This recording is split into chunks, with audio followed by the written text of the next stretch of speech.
Hello guys, welcome back to my YouTube channel.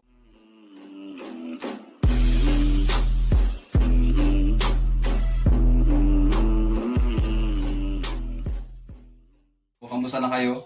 So ngayon guys, iluluto ko ngayon ay yung kalabasa. So guys, itong kalabasa na to, titipid natin ito sa tatlong recipe. Gagawin natin ito guys ng tatlong lutuan. Ang gagawin ko munang ito yung kalabasa soup. So yung natitirang dalawang recipe, so abangan nyo yun guys. So kukuha lang tayo dito guys ng kapiraso.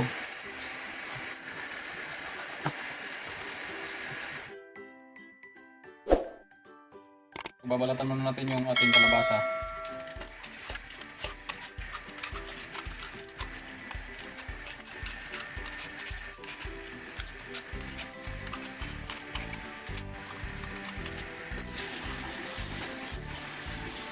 So guys, iwain na natin yung kalabasa.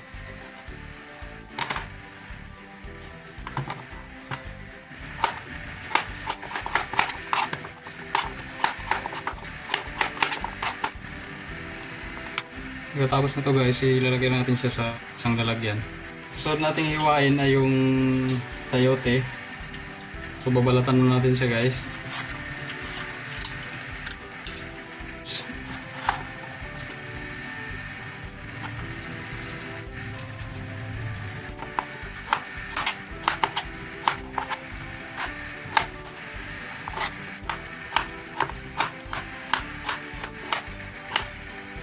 Guys, ilalagay natin to sa ibang lalagyan. Susunod nating hiwain itong tokwa.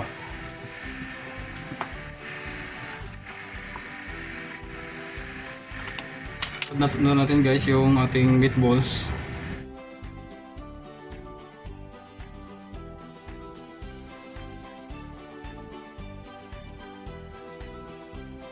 Susunod naman natin guys, hiwain itong ating kamatis.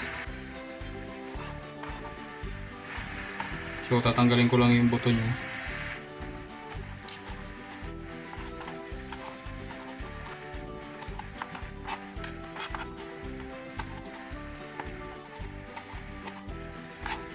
Susunod natin itong sibuyas.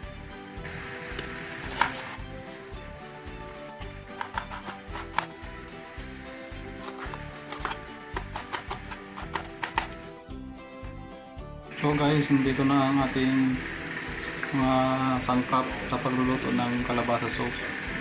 So nandito na yung ating pinahit na kalabasa, yung sayote, itlog, dahon ng malunggay, yung ating tokwa, squid balls, at yung kamatis,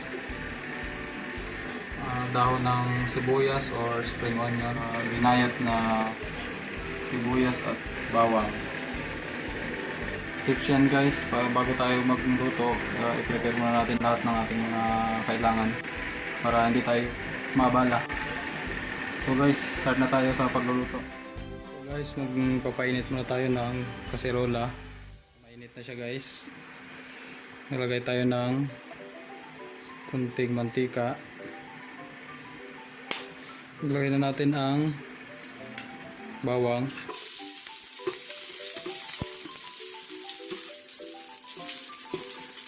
Sunod ang sibuyas.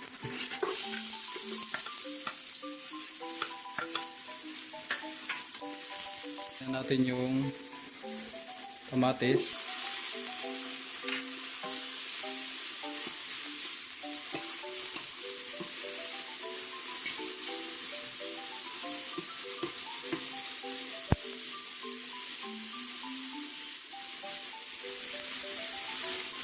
So habang niluluto natin yung kamatis guys, lagyan na natin siya ng konting paminta, konting seasoning,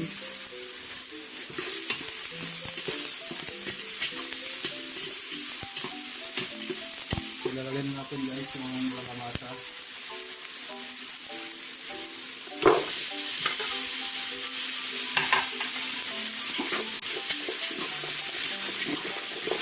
So gisahin muna sa atin siya guys ng mga 3 hanggang 5 minuto. So pagkatapos natin guys na gisahin yung kalabasa, so meron na ako ditong pinainit na tubig.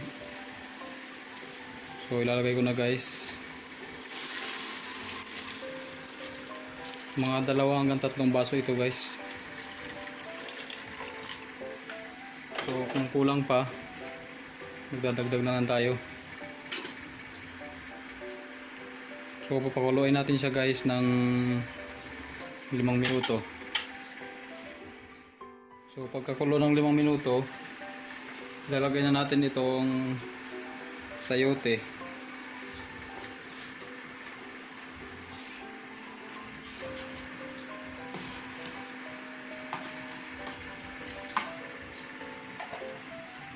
So papakuloyin ulit natin siya guys 1 minute.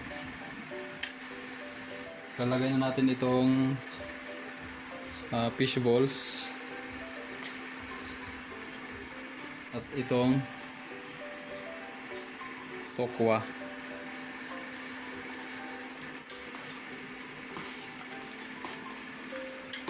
Haluin lang natin.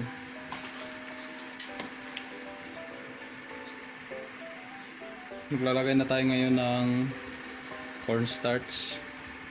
Dinisolve ko na siya guys sa tubig. Nalagay na natin.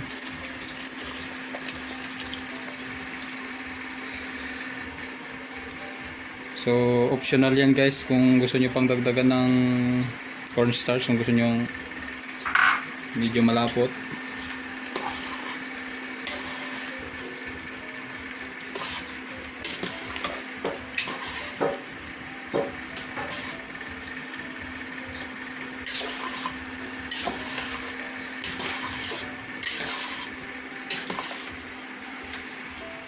Kuluin lang natin siya ulit ng 30 seconds. So habang nagpapakulo tayo guys, babatiin na natin itong itlog.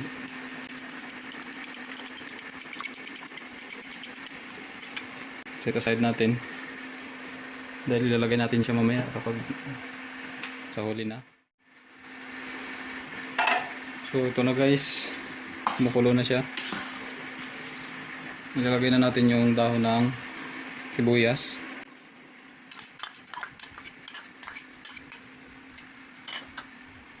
Nilagay natin itong mga dahon guys, pwede natin siyang hinaan yung apoy o kaya patayin na lang natin. So sa akin guys, hininaan ko lang yung apoy, yung talagang yung pinakamahina na siya. Sunod natin guys yung ating dahon ng malunggay. So kapag naghalo kayo ng dahon ng malunggay guys, so make sure na ang pipiliin yung dahon yung medyo mura. Kasi kapag gulang, mahirap siyang tunawin. So ilalagay na natin guys yung ating binating itlog. So dandan lang ang ating paglalagay.